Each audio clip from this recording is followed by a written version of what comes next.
Hello, my name is Lewis and welcome to Gathering the Magic. Today we're looking at a $45 budget Omnath Locus of all deck tech.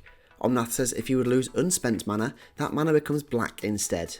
At the beginning of your pre-combat main phase, look at the top card of your library. You may reveal that card if it has 3 or more coloured mana symbols in its mana cost. If you do, add 3 mana in any combination of its colours and put it into your hand. If you don't reveal it, put it into your hand. This deck is all about playing a bevy of 3 coloured spells, going charm crazy, gaining an insane value in mana, playing big spells and overwhelming our opponents to get the victory royale. Now, let's get right into the budget brew. As always, we're starting off the deck tech super hot with all of that ramp. Starting off with Cultivate and Kadama's Reach to search your library for 2 basic lands, putting one onto the field tapped and the other into your hand. And Explore and Growth Spiral to play an additional land for turn and draw a card. There's Farseek to search your library for a plains, island, swamp or mountain, putting it onto the field tapped. And Rampant Growth to do the same, but this time for just a basic land. We've added Harrow and Roiling Regrowth to both sack a land and search our library for a basic land, putting it onto the field untapped for Harrow and tapped for the regrowth. There's Nature's Law to search your library for a forest, putting it straight onto the field, and the only mana rock in this deck, Arcane Signet, to add 1 mana of any colour in your commander's colour identity. Lastly, we have Notvine Mystic, a potential Omnath-loving triggerer who can be tapped for all of those Naya colours. And maybe for only the second time in the history of this channel, this budget brew has no Soul Ring. I'm so sorry, my solly boy. I will never forgive you. Before we get onto those triple coloured cards, make sure to smash that like button and subscribe down below for all things MTG. Subscribing is completely free to do, and it helps our channel grow and grow as we head towards 5,000 subscribers. Another way to help support the channel is to use our referral code Gathering-the-Magic when signing up to Card Market. Shout out to Machu Michu for using our code. You love to see it. Now it's time to see all of those tricoloured cards to flip off the top of our deck and trigger Omnath. First we have Garrus, Waker of Corpses, the ETBs with a number of +1/+1 counters on it equal to the mana spent to cast it. Whenever Garrus attacks, you may exile a creature card from your graveyard with lesser power than Garrus. If you do, create a token that's a copy of that card, tapped and attacking. Exile the token at the end of combat. And Kess Descendant Mage, with flying, and during each of your turns, you may cast an instant or sorcery spell from your graveyard. Perfect for this instant and sorcery heavy deck. There's Flyer Maelstrom Angel, that when it deals combat damage to a player, you may cast a spell from your hand without paying its mana cost. And Magus Lucia Kane, to put a +1/+1 counter on a creature at the beginning of your combat. Also having that devilishly disgusting Psychic Stimulus. RX spells love this. There's Primeval Spawn, that when it leaves the field, exile the top 10 cards of your library. You may cast any number with total mana value 10 or less from among them without paying their mana costs. And Rocco Cabretti Caterer, that when ETBs, if cast, search your library for a creature with mana value X or less, putting it onto the field.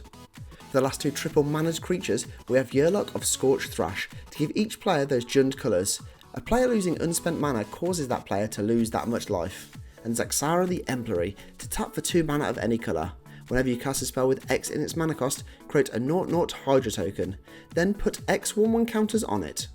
Now some of these creatures may seem costly to cast, but through the game, when we're not only ramping, but getting those Omnath triggers to gain and not lose mana, they'll soon become super easy to cast. Moving on to big spells, we have Lavalanche to deal X damage to target player or planeswalker and each creature that player or planeswalker's controller controls. And Ruinous Ultimatum to destroy all non-land permanents your opponents control. There is Conflux to search your library for a card of each colour, revealing them and putting them into your hand. And Iridium Maelstrom to destroy each creature that isn't all colours. We've added Guided Passage to have your opponent choose a creature, land, non-creature and non-land card from your library. You put those chosen cards into your hand. And Unite the Coalition to choose 5, being able to choose any mode more than once. Target permanent phases out, target player draws a card, exile target player's graveyard, deal 2 damage to any target and destroy target artifact or enchantment. For the final 3 cards in this section, we have Crackling Dawn to deal 2 damage to each opponent. Each opponent sacks a creature with the greatest power amongst creatures they control. Whilst there is the very slight negative that by revealing these 3 coloured mana cards to your opponents, you're giving a bit of your game plan away. You're getting an extra card in your hand, an extra mana that's not going to go anywhere if you choose to move between phases. Lastly, there's Villainous Wealth to make target opponent exile the top X cards of their library. You may cast any number of spells with mana value X or less without paying their mana costs. those cards were not the only 3 mana chaos we're causing, because we're going charm crazy in this Omnath deck. First with Abzan to either exile a creature with power 3 or greater, draw 2 cards and lose 2 life, or give 2 +1/+1 counters amongst 1 or 2 creatures. And Bant to destroy target artifact, put a creature on the bottom of its owner's library, or counter target instant spell.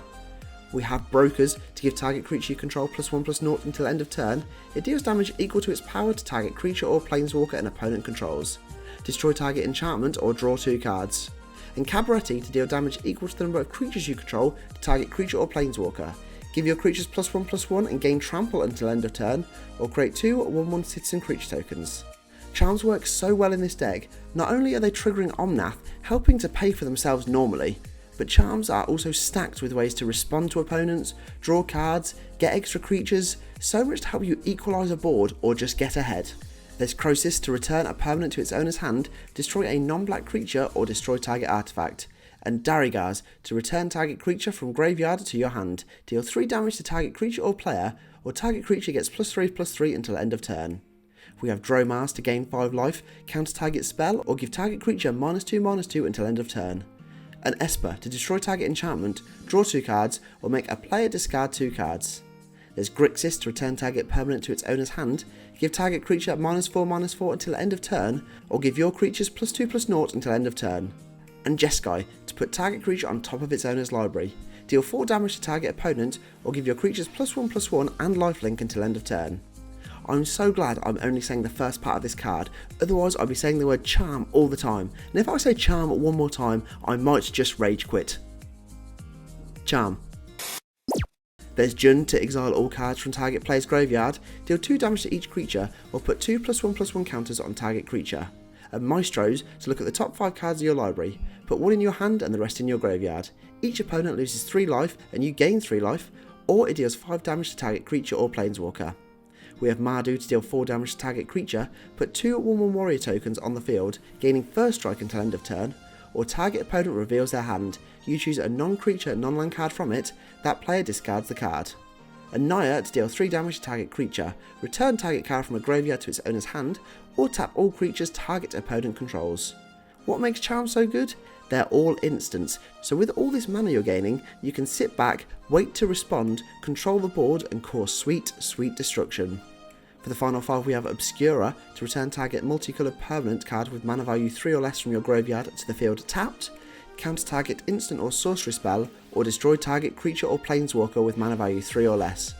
And Riths to destroy target non-basic land, put 3 1/1 sapling tokens onto the field, or prevent damage of a source of your choice would deal this turn. There's Riveteers to make target opponents sack a creature or planeswalker they control, exile the top 3 cards of your library, until your next end step you may play those cards, or exile target player's graveyard. And Sultai to destroy target monocoloured creature, destroy target artifact or enchantment, or draw 2 cards, then discard a card. Finishing with Trevor's Charm to destroy target enchantment, exile target attacking creature, or draw a card and discard a card. Before we wrap up this deck tech with all of those lands, we're looking at the best of the rest in this budget brew. First up is huge 18/6 Yargle and Multani, and one of my favourite cards in Wilderness Reclamation to untap all lands you control at the beginning of your end step. We have In Garruk's Wake and Plaguewind as 2 huge to cast one-sided board wipes, but again, we'll be gaining so much mana these will become very affordable and potentially win you the game.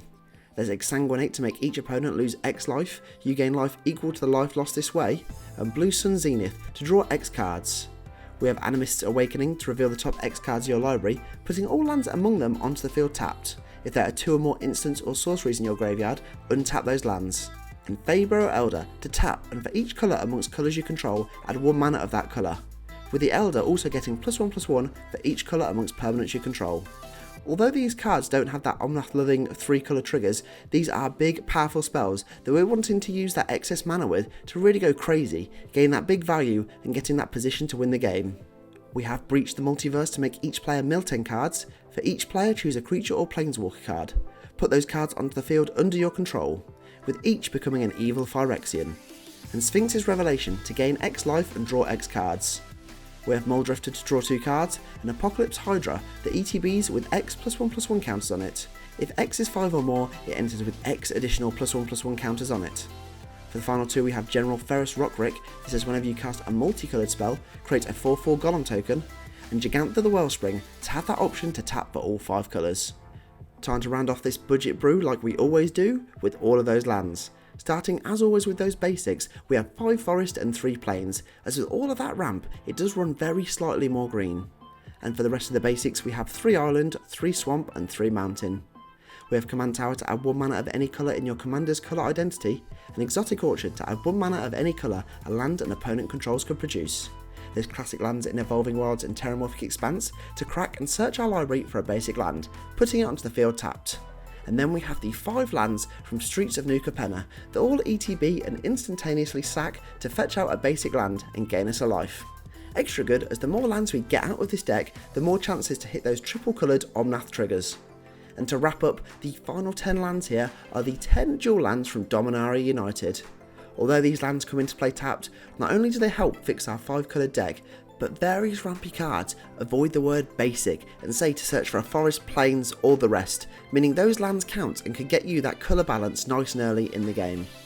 Omnath is an incredible new commander from March of the Machines, and looking online it's already proving itself to be a very, very popular one. Maybe it's time to build this deck myself. You always say that. There we have it, that is the $45 budget Omnath Locus of all deck tech. Thank you for watching, and don't forget to smash that like button and subscribe down below for all things MTG. Check out our link tree in the description box below for all of our social media and affiliate links. For now though, I'm all tapped out, so I'll see you in the next video.